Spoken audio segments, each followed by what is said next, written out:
Fala galera, Be- Fala galera, beleza? Vamos a mais um vídeo. Esse vídeo aqui é a resolução de uma atividade que eu passei. Atividade 1. Então, vamos aqui. Vamos ajeitar bonitinho aqui. Vamos lá. Primeira questão. Para não atrapalhar aqui, vamos escolher onde é que eu posso ficar. Acho que aqui vai ficar melhor. Para não atrapalhar a visão aí de vocês da leitura. O deserto do Saara é o lugar mais quente do mundo, onde a temperatura pela manhã atinge 50 graus Celsius, enquanto à noite a temperatura cai para menos 10 graus Celsius. Calcule quanto essa variação equivale na escala Fahrenheit. Então vamos lá.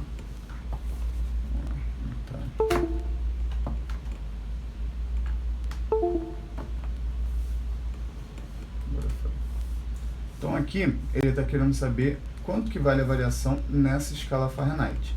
Variação da escala Celsius sobre 5 é igual à variação da escala Fahrenheit sobre 9.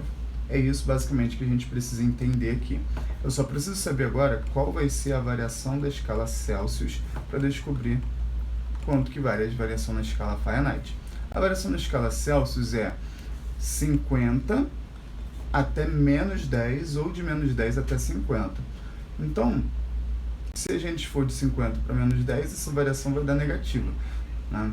Se eu vou de menos 10 até 50, essa variação vai dar positiva. Então, vamos lá.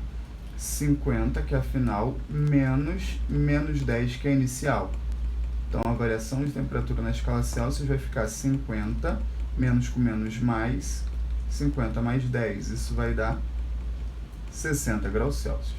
E aí, quanto que vai equivaler a essa variação de temperatura na escala Fahrenheit? Então, aqui vai ficar 60 dividido por 5, igual a variação da escala Fahrenheit, que é o que eu quero, dividido por 9.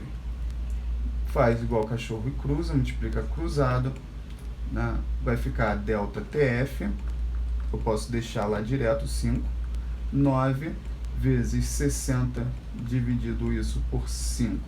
Então, 9 vezes 6 dá 54. 54 sobre 5 dá 10,8. Então, isso vai dar 108 graus Fahrenheit. Esse item aqui é a primeira resposta.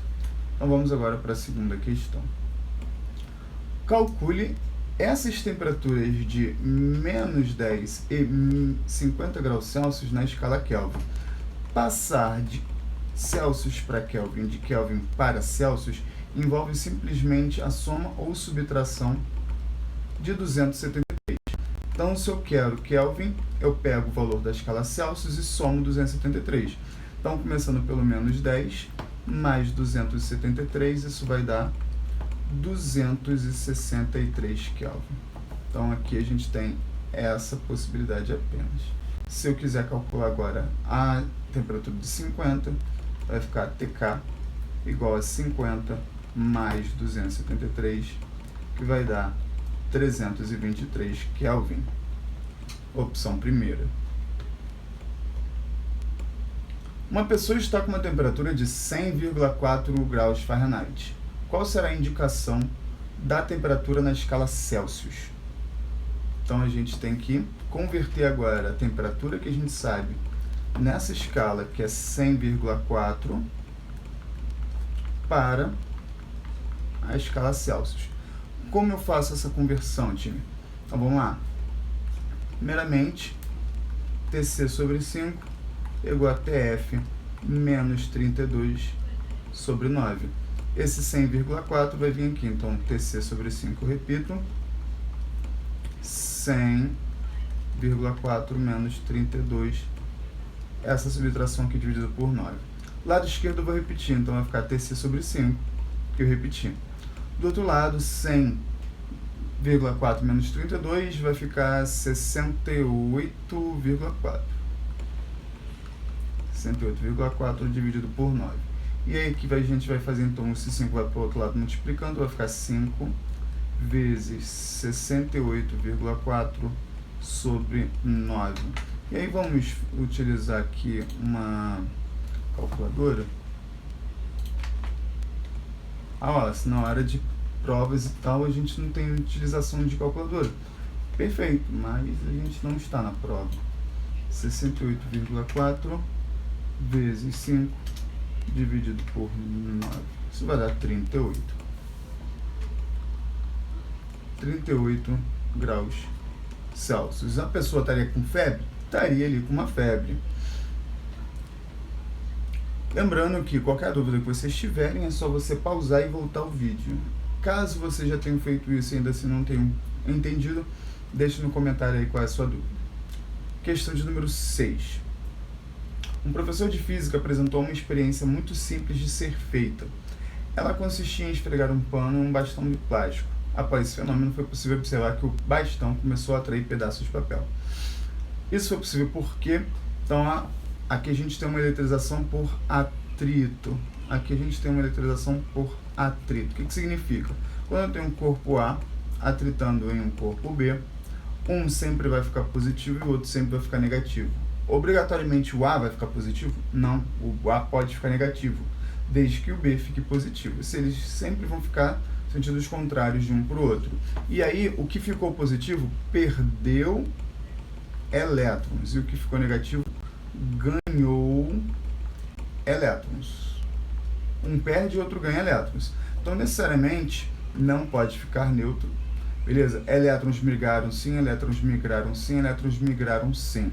De um corpo para o outro, de forma que ambos ficaram positivo? Não tem como migrar de um para o outro, um ficar negativo e o outro também não pode ficar positivo. Né? Então, essa daqui.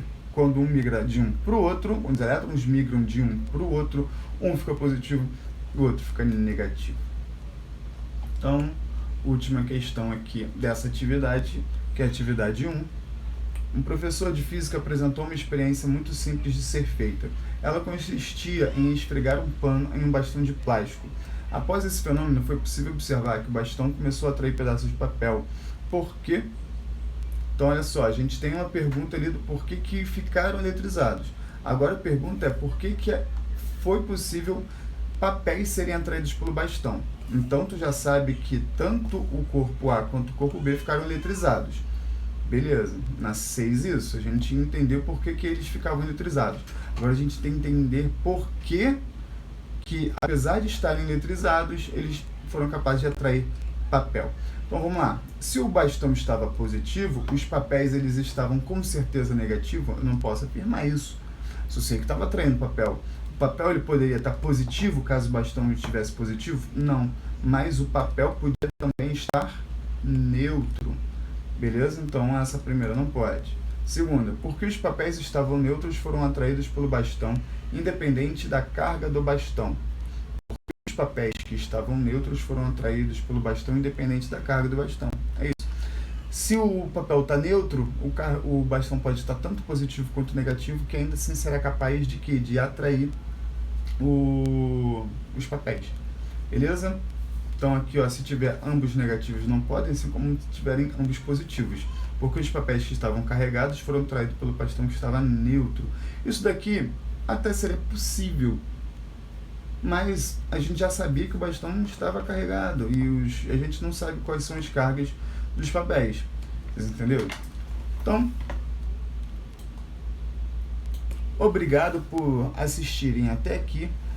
Peço que vocês deixem o seu like, peço que vocês aí curtam o vídeo e sigam aí para mais vídeos iguais a esse. Valeu!